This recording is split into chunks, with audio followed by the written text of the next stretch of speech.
오늘 우리에게 주시는 하나님의 말씀은 민수기 8장 1절에서 13절까지 말씀입니다. 1절 여호와께서 또 모세에게 말씀하여 이르시되 아론에게 말하여 이르라 등불을 켤 때에는 7등잔을 등잔대 앞으로 비추게 할지니라 하시매 아론이 그리하여 등불을 등잔대 앞으로 비추도록 켰으니 여호와께서 모세에게 명령하심과 같았더라. 이 등잔대의 제작법은 이러하니 곧 금을 쳐서 만든 것인데 밑판에서 그 꼭까지 쳐서 만든 것이라. 모세가 여호와께서 자기에게 보이신 양식을 따라 이 등잔대를 만들었더라. 아멘. 성소 안에 들어가면 좌측에 등잔이 있고 우측에 진설병 상이 있고 정면에 분향단이 있습니다. 이때 좌측에 있는 7등잔을 앞쪽으로 비추게 하라고 합니다. 좌측에 있는 등잔으로 사방을 환하게 비추라는 거죠. 하지만 원래 등잔은 사방으로 비추게 되어 있습니다. 그런데 좌측 벽에 붙어 있는 등잔이니 앞쪽만 비추면 되는 것이죠. 그래서 앞쪽만 비추도록 지시한 것입니다. 아마 등잔 뒤쪽에 반사판을 만들어서 앞쪽만 비추게 한 것 같습니다. 이 등잔은 하나님의 임재를 상징합니다. 그래서 절대 이 등잔불이 꺼지게 해서는 안 됩니다. 또한 신약시대의 예수님을 상징하기도 합니다. 이 등잔은 반드시 환하게 비춰야 합니다. 성소 안에 등잔을 앞만 비추게 한 것도 가장 환하게 비추기 위함이죠. 좌측 벽 쪽에 붙어 있는 등잔이니 벽 쪽은 비출 필요가 없죠. 정면으로만 비추면 되는 겁니다. 그럴 때 가장 환하게 비칠 수 있습니다. 예수님도 비슷한 말씀을 하셨습니다. 마태복음 5장 15절에서 사람이 등불을 켜서 말 아래에 두지 아니하고 등경 위에 두나니 이러므로 집안 모든 사람에게 비치느니라. 아멘. 등경 위에 두는 이유는 집안 모든 사람들에게 가장 환하게 비추기 위함인 거죠. 자, 그렇다면 우리들도 이렇게 환하게 비추어야 합니다. 왜냐하면 예수님은 우리가 세상의 빛이라고 했습니다. 산 위에 있는 동네가 숨겨지지 못할 것이라고 했습니다. 우리는 빛을 환하게 비추어야 합니다. 또한 우리는 절대 숨어 있으면 안 되고 빛을 바라며 살아야 합니다. 그런데 요즘은 그리스도인들이 빛을 비추는 삶을 사는 게 아니라 어둠으로 빛을 가리는 삶을 사는 자들이 많습니다. 복음 전파에 가장 방해가 되는 집단이 그리스도인들이라는 말도 있습니다. 교회가 예수님을 전하는데 교회가 가장 큰 걸림돌이라는 말입니다. 우리는 절대 그래서는 안 됩니다. 우리는 빛을 비추는 삶을 살아야 합니다. 그렇다면 빛을 비추는 삶이 어떤 삶일까요? 본이 되는 삶입니다. 세상 사람들과는 다른 삶입니다. 우리의 선한 행실로 인해 세상 사람들에게 감동을 주는 삶이죠. 이런 삶으로 인해 하나님께 영광이 됩니다. 마태복음 5장 16절입니다. 이같이 너희 빛이 사람 앞에 비치게 하여 그들로 너희 착한 행실을 보고 하늘에 계신 너희 아버지께 영광을 돌리게 하라. 아멘. 우리의 착한 행실을 보고 세상 사람들이 놀라는 겁니다. 하나님을 믿는 자들은 자신들과 다르다는 것을 보여주는 거죠. 그래서 하나님이 존재한다는 것을 믿게 하는 것입니다. 이렇게 우리 삶은 빛을 비추어야 합니다. 우리는 이런 삶을 반드시 살아내야 합니다. 5절 여호와께서 모세에게 말씀하여 이르시되 이스라엘 자손 중에서 레위인을 데려다가 정결하게 하라.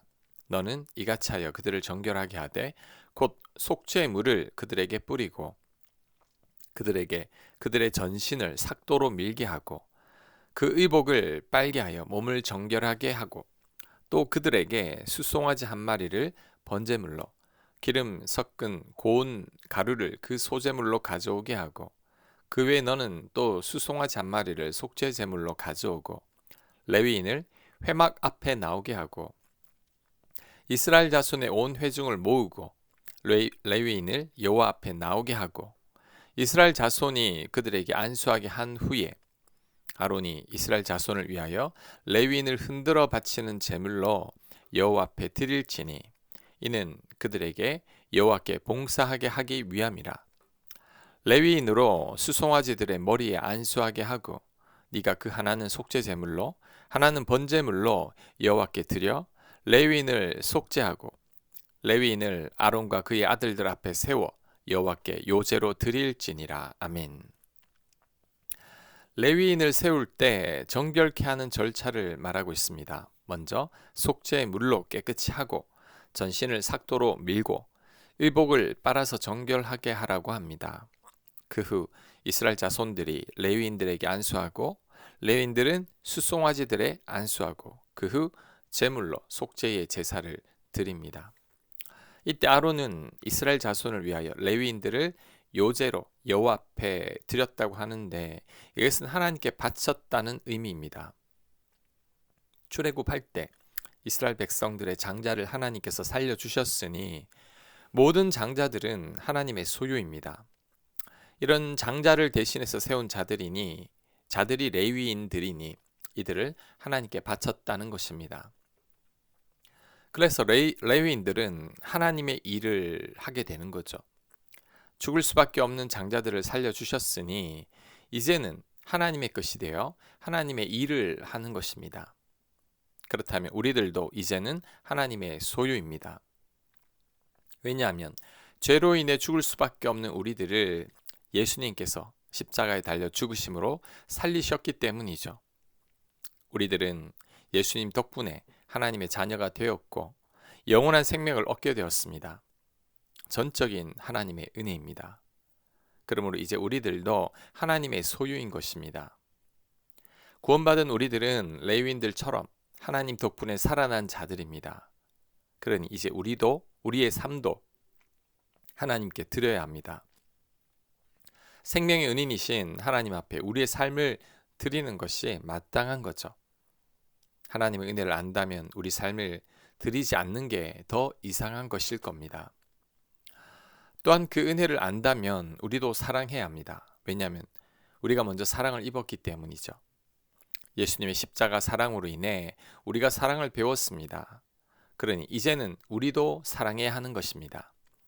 요한일서 3장 16절입니다. 그가 우리를 위하여 목숨을 버리셨으니 우리가 이로써 사랑을 알고 우리도 형제들을 위하여 목숨을 버리는 것이 마땅하니라. 아멘.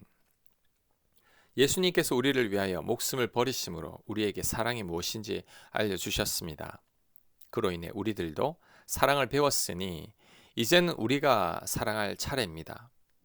우리들도 예수님처럼 우리 자신을 희생하는 것이 마땅한 것입니다. 헌신하는 레위인을 통해서 우리 또한 헌신하고 사랑해야 할 것입니다. 또한 구별된 레위인들이지만 하나님의 일을 감당하기 전에 철저히 정결케 하는 의식을 행했습니다. 이것은 하나님의 사람들이 얼마나 거룩하고 정결한 삶을 살아야 하는지를 알려주는 것이라고 할 수 있습니다. 그리스도인들의 능력은 구별된 삶과 정결한 삶에서 나옵니다. 하나님이 거룩하시니 우리들도 거룩해야 합니다. 정결하지 않은 레위인은 하나님의 일을 감당할 수 없습니다. 마찬가지로 거룩을 잃은 그리스도인들은 능력을 잃은 무늬뿐인 그리스도인이 될 뿐입니다. 삼손이 그것을 보여주고 있죠. 삼손은 나시린입니다. 구별된 레위인들보다 더 거룩하고 구별된 삶을 살아야 할 사람이 바로 삼손이죠. 하지만 삼손은 그렇게 살지 않았습니다. 술과 여자와 부정한 시체를 가까이 했습니다. 나시린이 하지 말아야 할 일들은 다 했습니다. 결국 두 눈이 뽑히고 비참한 죽음을 맞이하고 말았습니다. 우리들도 거룩을 잃으면 이처럼 됩니다. 우리들은 거룩하고 정결함으로 세상의 빛을 비추며 살아야 합니다. 하지만 거룩을 잃을 때, 정결한 삶에서 실패할 때 삼손처럼 몰락하게 됩니다. 이름뿐인 그리스도인으로 살 뿐이죠. 맛을 잃은 소금처럼 세상에서 밟힐 뿐입니다. 우리는 거룩하고 정결하고 순결해야 합니다. 세상 사람들과 구별된 삶, 다른 삶을 살아야 합니다. 그래서 세상 가운데 빛과 소금이 되어 살아가야 합니다. 하나님은 이런 삶을 원하십니다. 우리가 그러한 삶을 살아내야 합니다. 거룩한 레위인의 삶을 살아내야 합니다. 그렇게 살아가는 모두가 되시길 간절히 축원합니다. 아멘. 하나님, 거룩하게 살게 하여 주시옵소서. 정결한 레위인처럼 정결케 살게 하여 주옵소서. 또한 세상에 빛을 비추며 살아갈 수 있도록 은혜 베풀어 주시옵소서. 예수님 이름으로 기도합니다. 아멘.